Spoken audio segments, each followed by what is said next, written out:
Another important article which was there in the newspaper, और ये भी आप सभी लोगों ने सुना होगा, हो सकता है रिकॉल अभी नहीं कर पा रहे हैं. So that is related to Article 361. Now what is Article 361? Why it was there in the news? सबसे पहले तो ये बताओ Article 361 है क्या? It provides immunity to the president and governor of states.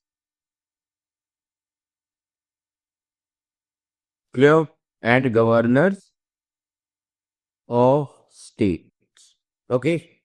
तो आर्टिकल 361 जो है, याद रखिएगा, it gives immunity to the president and governor of states. Now this article basically shielding them from legal accountability while in office. This article shielding them, okay, shielding them from legal accountability while they are in office. तो article 361 ये कहता है कि president और governor जो they are not answerable to court. President और governor are not answerable to court, है ना, for the exercise of their powers and duties of their office. वो कोर्ट को आंसरेबल नहीं है. They can not face criminal proceedings while in office. President and governors cannot face criminal proceedings while they are in office. They cannot be arrested or imprisoned during their term. जब तक वो इंसान president है, governor है, तब तक उसको arrest नहीं कर सकते, इम्प्रिजन नहीं कर सकते. क्लियर? ये याद रखिएगा. तो ये जो इम्यूनिटी है, ये किस प्रिंसिपल पर है? पॉलिटी में एक प्रिंसिपल है, आपने जब PSIR पढ़ा होगा तो एक प्रिंसिपल बहुत प्यारा सा है. उस प्रिंसिपल का मतलब होता है रेक्स नॉट पोटेस्ट पेकारे. ये याद रखिएगा, एक पॉलिटिकल साइंस में प्रिंसिपल है रेक्स नॉन पोटेस्ट पेकारे. इसका मतलब होता है the king can do no wrong. The king can do no wrong. समझ में आ रहा है? This is the exception in equality before law. Everyone is equal in the eyes of law. Exception, president and governors. They are not answerable to court. Okay, they cannot face criminal proceedings while in office. They cannot be arrested or imprisoned during their term. Clear, everyone? This one is clear to all of you. So this article was there. इतना समझ में आया सभी को? ये article समझ में आ गया, तब मैं आपको बताऊं ये किस कॉन्टेक्स्ट में मैं बात कर रहा हूं करंट अफेयर्स में. Clear? Yes, sir. Okay, now try to understand why this article came into the news. An employee at Raj Bhavan, governor कहाँ रहते? Raj Bhavan में. So an employee at Raj Bhavan in Calcutta alleges sexual harassment by West Bengal governor. एक राज भवन के employ ने, जो कलकत्ता में है, जो कलकत्ता का राज भवन है, वहां के एम्प्लॉय ने वहां के गवर्नर पर सेक्सुअल हरासमेंट चार्जेस लगाए. तभी आर्टिकल 361 न्यूज में आ, है ना, can not face criminal proceedings while in. Clear हो गया कॉन्सेप्ट? ओके, ये याद रखिएगा. तो अब एक चीज याद रखिए कि यहां पर अब आर्टिकल 214 को भी कनेक्ट कर सकते हैं. कैसे? आर्टिकल 14 कैसे कनेक्ट? पहला, there are exceptions in article 14, that is equality before. पहला एक्सेप्शन क्या है? Immunities given to the president and the governor under Article 361. दूसरा एक्सेप्शन क्या है राइट टू इक्वालिटी में? Protection for journalist from legal action over true reports of parliamentary proceedings. Journalist भी protect है from legal action over true reports of parliamentary proceedings. और ये कहां पर दिया हुआ है? Article 361A. आज इसको पढ़ लीजिएगा, यही दिया हुआ है 361A. Clear? Then parliamentary immunities are also given. कौन सा आर्टिकल है? Article 105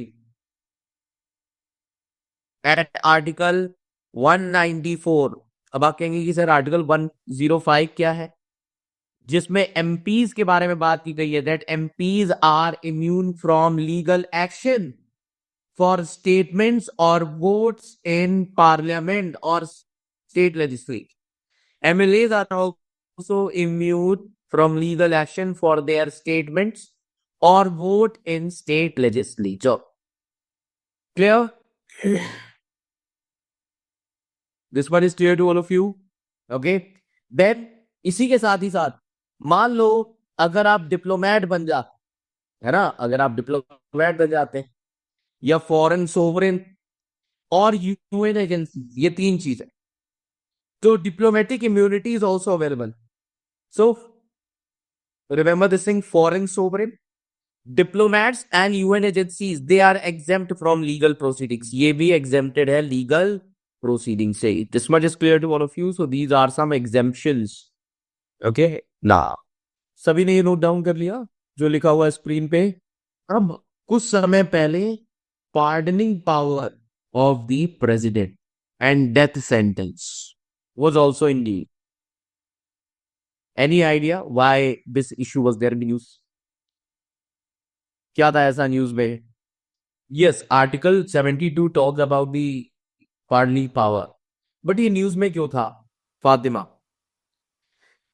Recently, the president rejected a mercy petition which is filed by the Pakistani national Mohammad Arif, who was sentenced to death for the terrorist attack in 2000 at Red Fort. Mohammad Arif जिनको arrest किया गया terrorist attack के लिए, जो लाल किले पर, याद रखिएगा, है ना, किया था इन्होंने सन 2000 में.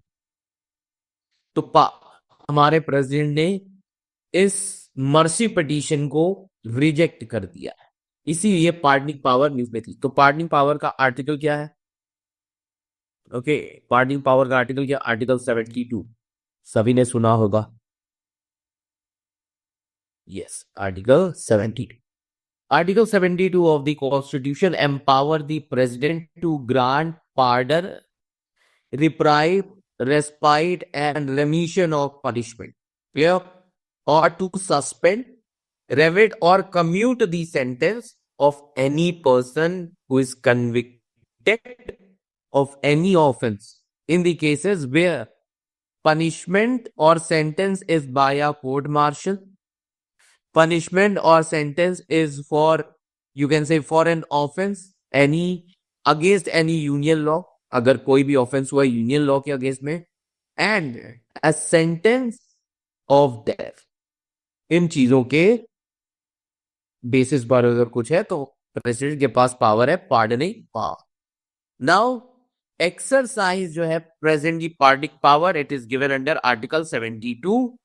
And do you think that pardoning power is a subject to judicial review? No. Pardoning power is not subject to judicial review. Except समझिएगा, when the decision is arbitrary, irrational, अगर कोई decision लिया गया तब judicial review हो सकता है, वैसे नहीं हो सकता. समझ में आ रहा है? ये याद रखिएगा. So I hope this much is clear to all of you. Okay, ये याद रखना. Now, अब अगर आपको ध्यान हो, कुछ समय पहले, मतलब लास्ट ईयर की अगर हम बात करें, करीब 50 ऑपोजिशन एमपीज, उन्होंने एक रेजोल्यूशन साइन किया था कि वो एक नो कॉन्फिडेंस मोशन लाए against vice president of India, who is also called as ex officio chairman of Rajya Sabha, Jagdeep Dhankhar, है ना. और जब वाइस प्रेसिडेंट ऑफ इंडिया के खिलाफ नो कॉन्फिडेंस मोशन लाया जाता है तो सबसे पहले कौन सा आर्टिकल अब हमारे ध्यान में आएगा, बताइए? Article 67 sub clause B. समझ में आ रहा है? तो कुछ समय पहले 50 ऑपोजिशन एमपीज ने एक रेजोल्यूशन साइन किया कि हमें नो कॉन्फिडेंस मोशन लाना है उपराष्ट्रपति जी के अगेंस्ट में, है ना. जगदीप धनकर। तो इससे आर्टिकल 67 भी हमारा न्यूज में आ गया। अब आर्टिकल 67 भी जो है फातिमा सर, हमें सब क्लॉज भी एग्जैक्ट याद रहना चाहिए। अगर आप याद रख सकते हैं तो बहुत अच्छा होगा, आपके मेंस में भी आपको हेल्प करेगा। समझ में आ रहा है? If you are able to do that then well and good. समझ में आ रहा है? सबसे सही चीज होगी अगर आप, ये कुछ इंपॉर्टेंट आर्टिकल्स हैं, सब क्लॉजेस हैं जो आपको पता होने चाहिए। एंड ये प्रैक्टिस तभी होती है व्हेन जब आप इमेंस आंसर राइटिंग प्रैक्टिस करते हो, रिवीजन करते हो। समझ में आ रहा है? तो फोकस करिए, आप ज्यादा से ज्यादा आंसर लिखें, और अभी तो प्रीलिम्स पे फोकस कर, है ना? तो ये याद रखिएगा। तो आर्टिकल 67 सब क्लॉज बी जो है हमारे कॉन्स्टिट्यूशन ऑफ इंडिया का, वो बात करता है for removing the vice president from the office. अब वाइस प्रेसिडेंट को कैसे रिमूव किया जा सकता है? Vice president can be remove बाया रेजोल्यूशन। इसके लिए रेजोल्यूशन पास करना होगा, and resolution will be in the Rajya Sabha. Yes, very good, Rajya Sabha only, Rajya Sabha only. With which majority? किस मेजोरिटी से होना चाहिए? It requires effective, not special. Effective majority एक ही जगह पर यूज होती है, वो होती है वाइस प्रेसिडेंट को रिमूव करने के लिए। ये याद रखिएगा, effective majority. Clear? That means more than 50% house effective strength. अब इफेक्टिव स्ट्रेंथ ये याद रखिएगा, मतलब मान लो कि हाउस में 545 मेंबर्स हैं, उसमें से आए कितने? उसमें से आए हैं 540, है ना? अब उसमें से 50 चले गए चाय पीने, तो इफेक्टिव स्ट्रेंथ जितनी बचेगी उतने काउंट किए जाएंगे। तो जब एक बार राज्यसभा से इफेक्टिव मेजोरिटी के थ्रू पास हो जाएगा, देन अप्रूवल कहां से चाहिए? Lok Sabha, approval from Lok Sabha. और लोकसभा से कौन सी मेजोरिटी होगी? Simple majority, simple majority. Yes Fatima, very good, simple majority. That means more than 50% present and voting. Clear? ठीक है। अब मिनिमम नोटिस रिक्वायर्ड, अगर इस मोशन को पास करना है, कितने दिन का नोटिस देना होगा? 14 डेज नोटिस। ये याद रखना, 14 days notice required to initiate the notification or a motion. Clear everyone? तो वाइस प्रेसिडेंट को किस बेसिस पर रिमूव किया जा सकता है? For the violation of constitution, it is given, ground of removal is given. However constitution जो है हमारा, constitution does not explicitly defines that what constitute such violation. Clear? And that is why it has left or it leaves the ground for removal open to interpretation. Okay? ये याद रखिएगा। Clear everyone? समझ में आ गया concept सभी को? Yes sir. Okay. अब last year elections हुए थे, तो जब लास्ट ईयर इलेक्शंस हुए, जब भी इलेक्शंस आते एक टर्म बहुत कॉमन हो जाता है ना, न्यूज में, and that term is called as NOTA. है ना? सभी ने नाम सुना होगा, नोटा। और नोटा आपके यूपीएससी प्रीलिम्स के ऑप्शन में भी होता है, नन ऑफ द अबव। है ना? होता है कि नहीं होता है? Yes sir. None of the above. Okay. Now context क्या है? पिछले साल जब इलेक्शन हुए तब रिपोर्ट में आया कि more than 2 lakh NOTA votes were polled in Indore constituency. Indore constituency में 2 लाख से ज्यादा लोगों ने नोटा दिया लोकसभा इलेक्शंस में। अब ये नोटा है क्या? पहले आप लोग बताइए सभी लोग, what do you understand by the term NOTA? किसी को वोट न देना। No preference to any candidate. Okay, what if the question in mains examination define nota and its various issues. So, how are you going to define nota within 30 to 40 words in your introduction? बताइए बताइए express the dissatisfaction. Okay, then और क्या कर सकते हैं और क्या लिख सकते हैं? See, when you are preparing any topic na, read definitions, read everything, because you have to write in mains. This exam is not only about the prelims. Prelims clear कर भी लिया, अगर मेंस नहीं कर पाओगे तो कोई फायदा नहीं है. So prepare yourself for mains, है ना. जैसे बचपन में पढ़ते थे और पेरेंट्स सुनते थे ना कि चलो पूरा डेफिनेशन सुनाओ, पूरा आंसर सुनाओ, वैसी तैयारी करनी होगी. क्योंकि अब तुम याद करो कि तुम 10th क्लास में कितना बोर्ड एग्जाम में दिन भर पढ़ते थे कि मार्क्स लाने. अगर उतना ही पेरेंट्स अगर आज ध्यान देने लगे क्लास के साथ साथ, तो आपका यूपीएससी के हर एग्जाम निकल जाए, है ना. तब उसी तरीके से पढ़ोगे, समझोगे भी, रीड भी करोगे, हर चीज तब आप करेंगे. तो नोटा एक प्रॉपर डेफिनेशन के साथ मैंने कहा कि एक्सप्लेन दो. तो नोटा क्या है? NOTA is an option to allow the electors to formally reject all the running candidates by opting not to vote for any of them. This indicates a stance of disapproval or lack of confidence in the available choices. This is how you have to explain. Clear, everyone? That is why that another thing you can mention, that nota symbol appears in the last panel of EVM. And it is also used in the countries like France, Belgium, Brazil, Finland and Sweden. In countries में भी NOTA का use होता है. NOTA सबसे पहले कब use हुआ? 2013 में. It was first used in 2013. Clear? और कहां पर यूज हुआ? During the assembly elections. Assembly elections कहां पर? Chhattisgarh, Mizoram, Rajasthan, Delhi and MP. In assembly elections में याद रखिएगा नोटा का यूज किया गया था on the directions of supreme court.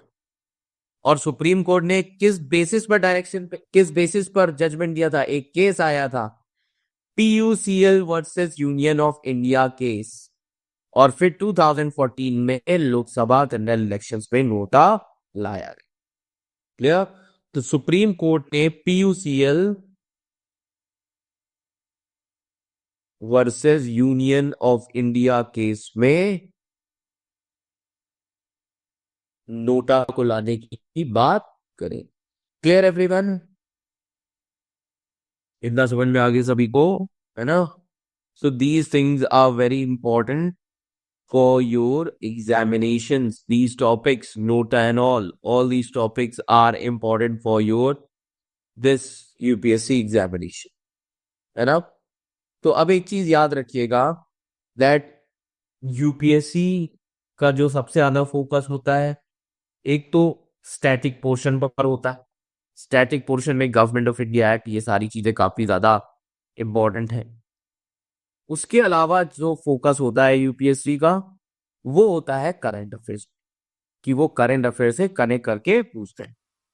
When I say about this का स्टैटिक पोर्शन में एक्ट्स काफी ज्यादा important, from regulating to government of India act 1935. ये सारे एक्ट काफी ज्यादा इंपॉर्टेंट, ये याद रखेंगे. क्लियर? ओके, कितने लोगों को लोक अदालत के बारे में पता है? बताइए, कितने लोगों को लोक अदालत के बारे में पता है? How many of you have heard और अवेयर अबाउट लोक अदालत? ओके, लोक अदालत, है ना? ठीक है. Why Lok Adalat was there in the news? बताइए. Increasing pending cases of supreme court and high court. See, supreme court ने पिछले साल 75th ईयर जो है वो सेलिब्रेट किया है अपने एस्टेब्लिशमेंट का। और याद रखिएगा, जिसमें सुप्रीम कोर्ट ने कहा है कि that they will be organising special Lok Adalat, है ना, वो लोग स्पेशल लोक अदालत बनाएंगे ताकि जो सूटेबल पेंडिंग केसेस हैं उनको रिजॉल्व किया जा सके। इसलिए लोक अदालत न्यूज में काफी ज्यादा था। अब अगर मैं आपसे कुछ फैक्ट्स की बात पूछूं, द फर्स्ट लोक अदालत वाज ऑर्गेनाइज्ड इन जूनागढ़ गुजरात इन 1980। याद रखिएगा, दैट इज इन 1982, 1980, ये याद रखिए, है ना। And this is conducted by who? लोक अदालत is conducted by who? NALSA. It is conducted by NALSA. NALSA क्या है? National legal service authority. National legal service authority, that is called as NALS. Clear? Now, Lok Adalat also aligns with Article 39A of DPSP. Yes, very good Uzma. 39A of DPSP, जो किस चीज के बारे में बात करता है? Pre legal aid. Yes, pre legal aid. Clear? सभी को तो समझ में आ गया। ओके, तो ये चीजें याद रखिए, है ना। नाउ अब पहले तो मैं आपको 2 होमवर्क दे देता हूं। आपको क्या अपने आप पढ़ना है, मैं इंपॉर्टेंट टॉपिक बता दे रहा हूं। मिशन कर्मयोगी पढ़ लीजिएगा सभी लोग। स्कीम्स बहुत इंपॉर्टेंट है प्रीलिम्स के लिए। मिशन कर्मयोगी, ओके। अनदर स्कीम जो है that is PM Vani scheme. PM Vani scheme, yes Usma, for civil servants. Okay, PM Vani scheme, yes, for wifi access. Clear? ये दोनों ही काफी ज्यादा इंपॉर्टेंट है आपके एग्जाम के लिए, तो ये दोनों पढ़ लीजिए। Clear everyone? Okay, another topic that you have to read from governance, that is भुवन पंचायत। भुवन पंचायत सभी को पढ़ना है। ये कुछ बहुत ही इंपॉर्टेंट चीजें हैं आपके इस साल के प्रीलिम्स के लिए फ्रॉम दिस गवर्नेंस टॉपिक से, कि ये सारी चीजें बहुत ज्यादा इंपॉर्टेंट है, तो पढ़ लीजिएगा। ठीक है? और कौन सी स्कीम पढ़ना है? संपूर्णता अभियान। ये लिख लीजिए टॉपिक्स, ये बहुत इंपॉर्टेंट है आप सभी के लिए। संपूर्णता अभियान, ओके। अब और यूपीएससी क्या पूछ सकती है, समझिए। उन स्कीम्स को भी देखो जिनको 10 इयर्स 25 इयर्स पूरे हो रहे। तो एक बहुत ही फेमस स्कीम है जिसको 10 इयर्स पूरे हो रहे, दैट इज प्रधानमंत्री जनधन योजना। पढ़ लीजिएगा सभी लोग, 2014 में आई थी प्रधानमंत्री जनधन योजना। This has completed 10 years in 2024. So go through it once. Swachh Bharat Mission. Yes, you can read Swachh Bharat Mission, but Swachh Bharat Mission is more important for your mains. Okay? Swachh Bharat Mission जो है, it is more important for your mains rather than prelims. But you can read. है ना? Okay. तो ये कुछ चीजें हैं, schemes, ये आप सभी लोग पढ़ लीजिएगा, है ना।